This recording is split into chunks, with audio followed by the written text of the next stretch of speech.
Hi friends, அனைவருக்கும் வணக்கம். இன்றைக்கி ஒரு முக்கியமான ஒரு பதிவு தான் பார்க்க போகிறோம்.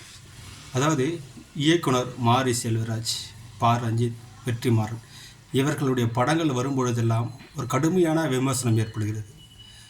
சமீபத்தில் ஒரு திரையரங்க உரிமையாளர் கூட பேட்டி கொடுத்தாரு. இப்போ யாருமே சாதி பார்த்து படத்துக்கு தேட்டருக்கு வர்றது கிடையாது, அதனால் சாதி படம் எடுக்காதீங்க அப்படின்னு சொன்னார். ஒரு சில இயக்குநர்களோடு ஒரு பேட்டி கொடுத்தாங்க. மாரி செல்வராஜ், பா. ரஞ்சித், வெற்றிமாறன் இவர்களுடைய வளர்ச்சி தமிழ் திரையுலகத்துக்கு மிகப்பெரிய கிளர்ச்சி அப்படின்னு சொல்லியிருந்தாங்க. சமூக வலைதளங்களை திறந்தாவே இந்த மாரி செல்வராஜ், இயக்குனர் வெற்றிமாறன், பா. ரஞ்சித் இவர்கள் பற்றின கடுமையான விமர்சனங்கள் நம்மளை பார்க்க முடியுது.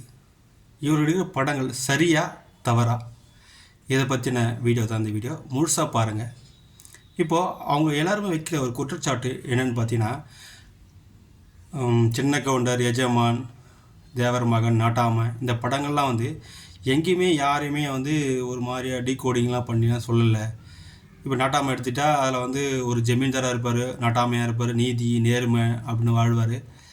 இன்னொரு ஜமீன்தாருடைய மகன் ஒரு தாழ்த்தப்பட்ட பெண்ணை கெடுத்துருவான்.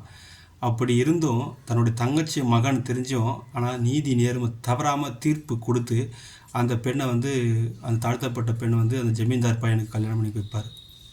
இது அந்த படத்தில் காமிச்சிக்கப்பட்ட ஒரு கேரக்டர்.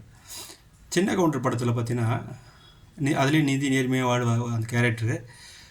ஒரு காலத்தில் ஒரு தாழ்த்தப்பட்ட ஒரு பெண்ணுக்கு ஒரு பிரச்சனை வரும், ஒரு கஷ்டம் வரும். எல்லாருமே மொழி விருந்தில் காசு பணம் தான் வைப்பாங்க. ஆனால் அந்த தாழ்த்தப்பட்ட பெண்ணே இவர் கல்யாணம் பண்ணிக்குவார். தேவர் மகனும் அதே மாதிரி தான். அது ஊருக்காக ஒரு தாழ்த்தப்பட்ட பெண்ணை கல்யாணம் பண்ணிக்குவார் ஒரு பிரச்சனைக்காக.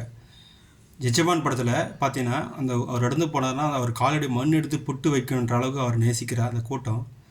கடைசியில் ஒரு செருப்பு தைக்கியனுடைய மகளை அந்த ஹீரோ கல்யாணம் பண்ணிக்குவார். இப்படி அந்த படத்தில் நல்லா தானே காமிச்சிருக்காங்க.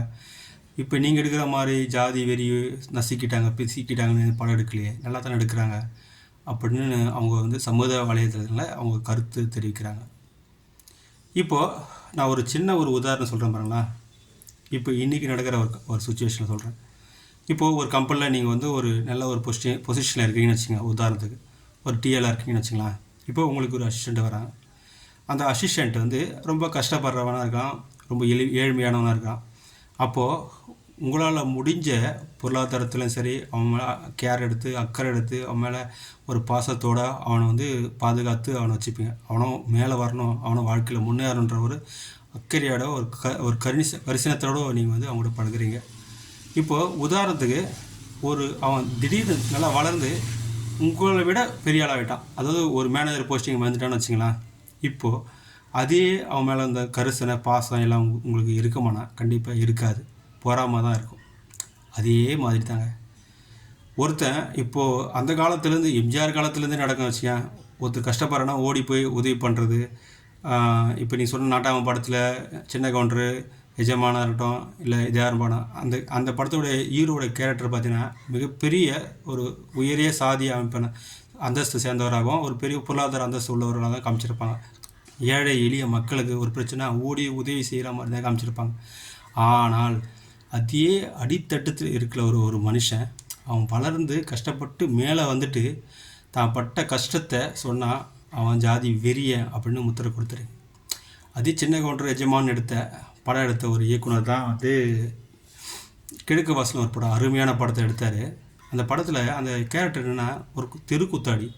அந்த ஊரில் கூத்தாடினா தான் அவருக்கு 10 பைசா 50 பைசா ₹1 கிடைக்கும். அதை வச்சு வயிற்று கழுவார். இல்லையா அந்த ஊரில் ஏதாச்சும் ஒரு கெட்டது நடந்தால் தண்டோரா போடுவார். இல்லை அந்த சாவுக்கு பின்னாடியே கூத்தாடியும் போய்ட்டு அது லாஸ்ட்டில் அடக்கலாம் பண்ணுற வரைக்கும் போய்ட்டு அந்த அதெல்லாம் பண்ணார்னா அவருக்கு ஒரு காசு கிடைக்கும். இல்லையா 6 மணிக்கு மேலே போய் அந்த வீட்டுக்கு பின்புறத்தில் போய்ட்டு அவங்க சாப்பிட்டு மிச்சம் மீதி கொடுப்பாங்க, வாங்கினு சாப்பிடுவார். அப்படி ஒரு கேரக்டரை காமிச்சிருப்பாங்க. அதில் வில்லன் கேரக்டர் பார்த்தீங்கன்னா ஒரு ஜமீன்தார், ஒரு பண்ணையார், அந்த ஊரில் மிகப்பெரிய பண்ணையார், ஒரு உயர் சாதிய அமைப்பரை காமிச்சிருப்பாங்க. அவர் அவர் கூத்தாரிலாம் வச்சுக்கலாம், கூத்தாரிலாம் இருக்கும் அவருக்கு. அந்த கூத்தியார் இறந்துட்டு பிறகு அவளுடைய மகளை, ஆக்சுவலி இவருக்கும் மகள் மாதிரி தான், ஆனால் அந்த மகளை கொண்டு ஒரு தனி வீட்டில் வச்சுருப்பார். அவளும் வளர்ந்து பெரிய மனுஷாட்டா அவளையும் கூத்தியாராக வச்சுக்கணும்னு வச்சுருப்பாங்க. இந்த மாதிரி ஒரு கேரக்டராக காமிச்சிருப்பாங்க. கடைசியாக வந்து ஊர் மக்கள்லாம் சேர்ந்து அந்த பண்ணையாரை காலி பண்ணுற மாதிரி படத்தை முடிச்சிருப்பாங்க. ஆனால் அந்த படத்தை எல்லாருமே கொண்டாடினாங்க, நல்லா திறமை நல்லா படம் எடுத்தார். ஆனால் அதே படத்தை இன்றைக்கி மாரி செல்வராஜோ ரஞ்சித்தோ எடுத்தால் இவன் ஜாதி வெறியோட படம் எடுத்திருக்கான், இந்த சாதியை வந்து அவமானப்படுத்தி எடுத்திருக்கான், இவங்கள வந்து இந்த சாதி அமைப்பரை வந்து டீகோடிங் பண்ணியிருக்கான், அவங்கள வந்து தப்பாக காமிச்சிருக்கான் அப்படின்னு சொல்லுவாங்க. அப்போது ஒரு பாலச்சந்தரோ இல்லை பாரதி ராஜாவோ இல்லை உதயகுமாரோ இவங்களோ படம் எடுத்தால், அப்பா இவர் பாரதி ராஜா இவர் இந்தமாதிரி படம் எடுத்துட்டார், பாலச்சந்தர் இந்த மாதிரி படம் எடுத்தார் அப்படின்னு பெருமையாக பேசுவீங்க. ஆனால் ரஞ்சித்தோ மாரி செல்வராஜோ வாழை மாதிரி ஒரு நல்ல படத்தை எடுத்தால் கூட அதை ஏற்றுக்க மனநிலை உங்களுக்கு வராது. ஏன்னா ரசிக்கிட்டாங்க பிதிக்கிட்டாங்க தான் அவங்க படம் எடுக்கிறாங்க. அப்போது யார் சொல்கிறாங்கன்றது முக்கியம் இல்லை, யார் எவர் சொல்கிறாருன்றது முக்கியம் இல்லை, யார் சொல்கிறாங்கன்றது தான் அவங்க மனசில் முக்கியமாக தெரியுது. இப்போது இன்னொரு விஷயம் சொல்கிறேன் பாருங்களா. கொஞ்ச நாள் முன்னாடி சமூக வலைதளங்களில் இந்த மாதிரி ஆண்டோ பரம்பரடான்னு சொல்லிட்டு ஒரு குரூப்பு சுற்றிட்டு இருக்குது. இப்போது பாதி பேர் தெரிஞ்சிட்டாங்க, அது வேறு விஷயம்.